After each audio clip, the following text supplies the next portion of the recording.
당장 없애주세요. 그 다음을 넘어갈까요?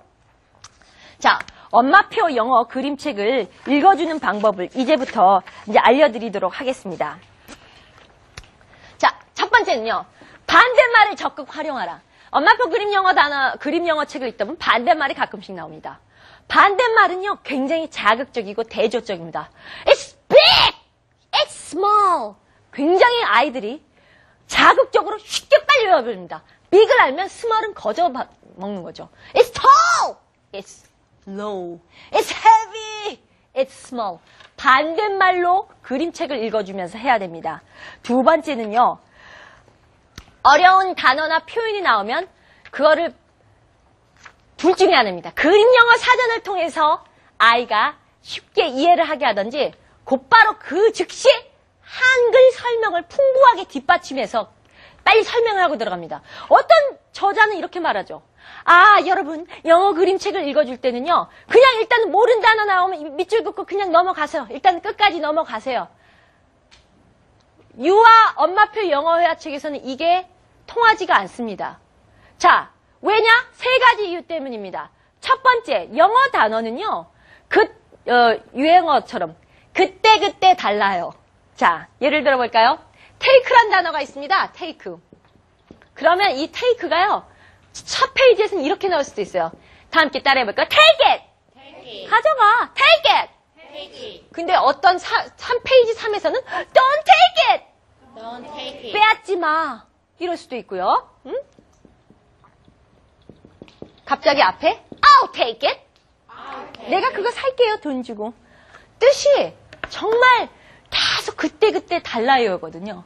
그렇기 때문에 그림 영어 책에서 똑같은 take가 나와도 분명 she takes it. 그러면 그 여자는 그걸 갖고 갔어요. 근데 중간 그림에 신데렐라가 no, I don't want to take it. 그러면 그걸 시도하고 싶지 않아요. 계속 언니들에게 제가 막 싸우고 싶지 않아요. I don't want to take it. 뜻이 계속 달라질 텐데 일단은 엄마가 그냥 넘어간다는 건 안 되죠. 왜? 그 다음에 다시 첫 페이지로 와서 뜻을 해석하다 보면 그 전체 앞뒤에 그 상황에 따라서 그 뜻이 달라질 텐데 그걸 다시 공부해야 된다는 거잖아요. 그게 아니라 지금 책을 샤샤 읽어가다가 이 상황이 여기서는 내 거 가지고 가라는 상황이 앞뒤를 보니까 그럴 때 take it. 그럼 그치 언니가 지금 안 그래도 주고 있네. 가져가의 뜻이겠네. 벌써 이게 모르는 뜻이라도 그 앞뒤 상황 그 페이지마다 해당되는 그 설정에 대한 상황이 있기 때문에 그때그때 해결하라. 다 함께 그때그때. 이거 모르면 일단은 넘어가시고 밑줄 그죠. 이게 큰일 날 소리입니다. 유아표 용어에서는 그게 안 돼요. 자, 그 다음에 반복적인 대사가 있는 그림이 나올 때마다 아이가 소리내어 읽게 유도하라. 즉, 다 함께 따라해 보세요. Read aloud. Read aloud. Read aloud. Read aloud. 영어로 치면 이겁니다. Read. 읽긴 이때 그냥 읽는 게 아니라 크게 읽어라. Read aloud.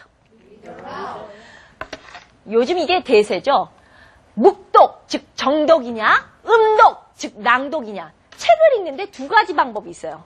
이렇게 읽으면 이제 아이들이요, 엄마가 읽어주면 그냥 듣기만 하는 애들이 있습니다. 엄마가 they are waiting in line. 줄 서고 있지? 그 다음에 넘어갑니다. They're buying tickets. 티켓도 사네. 자, 그 다음 페이지 읽어볼까가 아니라 항상 이 시기의 아이들에게는 같이 읽게 유도해 주세요. 엄마가 waiting in line. 우리 같이 줄 서볼까? waiting in line. 그럼 애도 waiting in line. 즉 소리내어 음독, 낭독하는 습관을 길러줘야만 합니다. 그거 왜 해요? 귀찮아 죽겠는데 애가 지금 몰입하고 집중해야 하는 시기에 이거 독서할 때는 입 다물고 들어야 되는데 그게 독서가 독서로서 끝나는 게 아니라 이제 어휘력이 풍부해지면 초등 한 고학년 가면 진짜 혼자 독서하게 냅두세요. 하지만 초등 저학년 때와 유치원 때는요. 음독이 얼마나 효자 역할을 하냐면요. 세 가지 역할을 합니다. 저절로 문법을 체득하게 해줘요. 예를 들어볼까요? 2002년에 다 함께 in 2002 1999년에 in 1999 In 1999. 이제 어떤 책에 나오면 이제 몇 년도에 뭐 이런 게 있죠. 근데 뭐 이제 그러면 우리는 이거를 예전에 문법을 했죠. 자, 면도를 할 땐 그럼 이렇게 했죠. 근데 책에 나오는 거를 엄마가 그냥 슬슬 그냥 대충 읽으면 아이도 그냥 같이 까먹어요. In 2009, 마이클 잭슨. 그러면 아이도 그냥 신경 안 써요.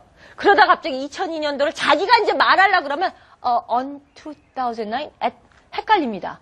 근데 자꾸 in 2009, in 1999 책을 읽을 때마다 같이 읽은 애들은 그 정확한 표현들을 자기도 모르게 입에 이미 배기는 거죠. 그래서 저는 그게 기억나요, 지금도. 항상 예전에 저희 엄마가 저를 위해 읽어줬던 동화책이 있습니다. In the morning, I brush my face. 그럼 제가 그 어렸을 때도 in the morning, I brush my face. 그리고 오후에는 at noon, I play. 그러면 at noon, I play. 그리고 밤에는 다시 in the evening 하는데 그걸 제가 중학교 갔을 때 학교에서 자 문법으로 자 아침, 점심, 오후만 in이다. in the morning, in the evening으로 저녁과 밤은 at이다. at 이렇게 외웠거든요. 이렇게 외우는 거랑 진짜 동화책에 나오는 게 그게 in the morning, Cinderella wakes up. in the evening, Cinderella cry. at night, Cinderella sleep. 그러면 이거를 그냥 엄마 혼자 주저리 읽어주는 게 아니라 아이가 함께 읽어만 됐다면 아이는 입에 이게 배이는 거예요. at night 그러지 자기가 in night 할 애는 없거든요. 즉 소리내어 읽으면 저절로 문법이 자연스럽게 체득이 됩니다. 그게 짙게 돼요. 그래서 흔히 과거형을 가르치는 사람들 보면 우리는 이렇게 배웠죠. 옛날에 hide, hid, hidden, have, had, had 3단형으로 우린 배웠을 겁니다. 미국 사람들 그렇게 잘 안 해요. 미국 사람들은 동화책 읽으면서 해줘요. 대신 그걸 분명 따라 읽게 합니다.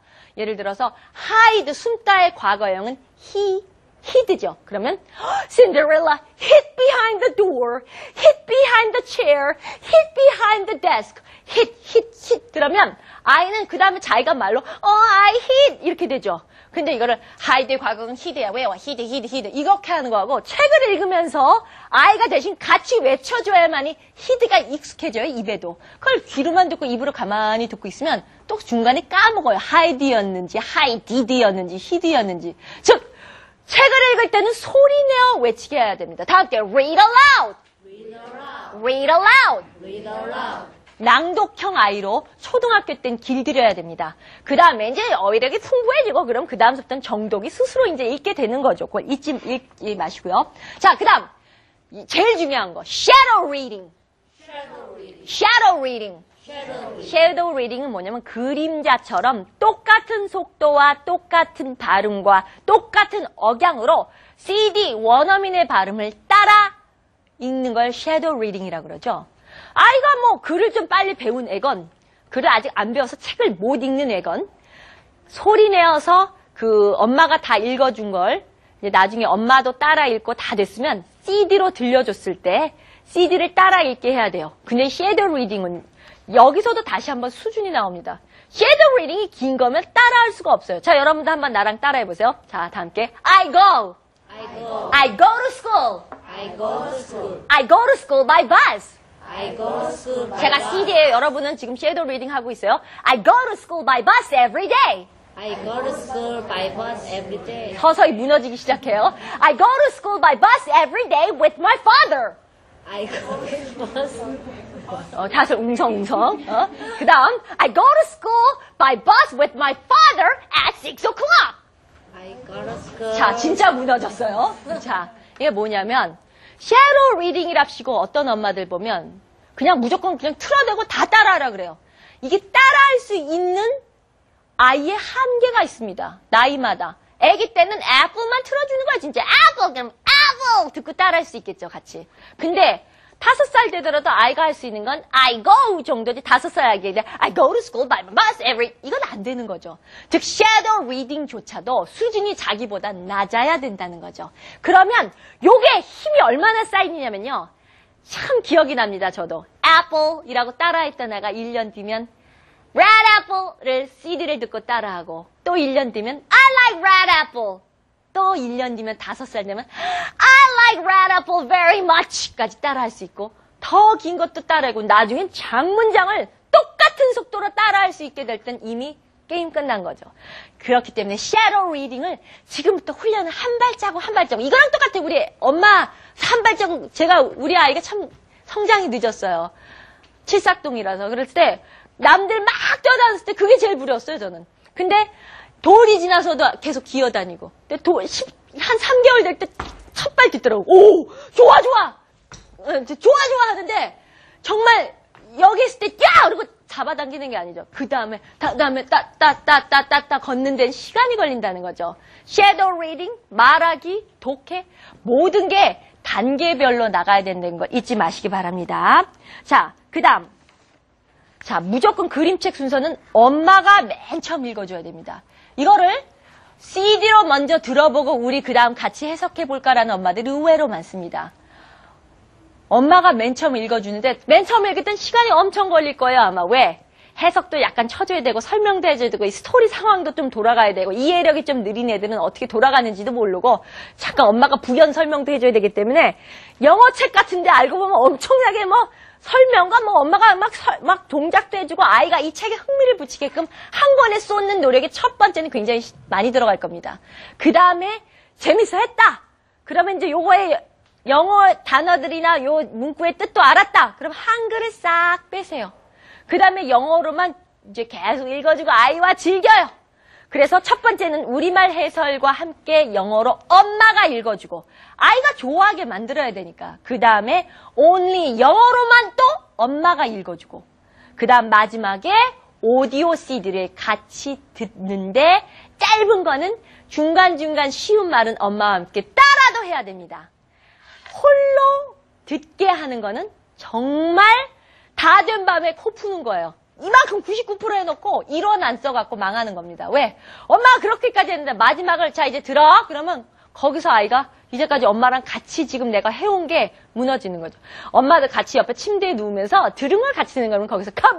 호레이! 그럼 엄마도 같이 호레이! 먼저 따라하는 걸 보여주면 아이는 듣는 순간도 같이 공유하게 되는 거죠. 영어 그림책 읽기 순서 이제 꼭 기억해 두시기 바랍니다. 그 다음 책은 인풋과 아웃풋이 동시에 이루어져야 된다. 다 함께 큰 소리로 big voice, Big voice. loudly, Loudly. 역시 그리고 빠르게 들려줘야 됩니다. 자, 다음 이거 참 이제까지 여러분들이 이거 뭐야 할 텐데 다음 게 fast, fast. Fast. 우리나라 사람들이 왜 듣기에 약할까요? 요즘 말하기 시험에 우리나라가 최저라 그랬는데 말하기 시험에 여기에 필수적으로 들어가는 게 시험에 나올 때 듣기로 well, if you are locked in an elevator, what would you do? 네가 엘리베이터에 갇혔다면 너 뭐 하겠냐? 근데 굉장히 빠른 속도로 나왔다 쳐요. 그럼 내가 말하기 시험에 말도 하기 전에 질문자의 질문도 안 들리면 양쪽이 다 망하는 거죠. 근데 웃기는 게요. 우리 때는 참 듣기 시험이 우리가 처음 접했기 때문에 저 때 듣기라는 게 처음 시행됐거든요. 제 중학교 때. 그때 얼마나 느렸어요. Listen and choose the right answer. Now listen again. 굉장히 천천히 해주고 한 번 더 들려주고 참 우리에게 서비스를 많이 베풀었죠. 요즘 아이들 CNN 뉴스 속도로 빠릅니다. 그래서 빠른 속도의 원어민의 발음에 원어민의 말에게 아주 익숙해져야 돼요. 이러려면 어렸을 때부터 빠른 거를 많이 들려줘야 됩니다. 뭐 말을 처음부터 막 동요 CD를 늘어뜨리고 이런 게 아니라 그냥 원어민의 속도대로 들려줘야지 엄마가 일부러 느려 터지게 읽어줄 필요는 없습니다. 예를 들어 Let's go to school. 그럼 여러분들 그냥 Let's go to school 그러지 Let's go to school 할 필요는 없다는 거죠. 아이를 위해 읽어줄 때도 정상 속도로만 해주세요. 어휘 공부만 되면 빠른 속도는 다 됐는데 하지만 빠른 속도를 처음부터 습득하고 훈련하지 않으면 안 됩니다. 다 동화책 다 읽고 난 다음에 반드시 원어민의 정상 빠른 속도를 많이 아이들이 들어서 익숙해지게 하셔야 됩니다. 그 다음에 다 함께 자 오버해서 읽어줘라. 자 이거는 굉장히 자극적입니다. 책을 읽어주는데도요. 제 얼굴 좀 보세요. 저 어때요? 예, 제가 애도 많이 울렸어요. 남편도 무슨 사고 난 줄 알고 막 방 안으로 들어오고 뭐야 뭔 일이야 이런 적 있어요. 보면 와! 막 굉장히 자극을 많이 줬습니다. 보면 밤에 막 민원 들어올 정도로 정말 밤 12시에 bedtime 스토리가 아니라 이거는 공포 스토리였어요. 항상 아이가 차분한데 저는 그냥 난리를 쳤는데 이게 굉장히 자극적입니다. 나른하게 읽는 책의 소리에는 엄마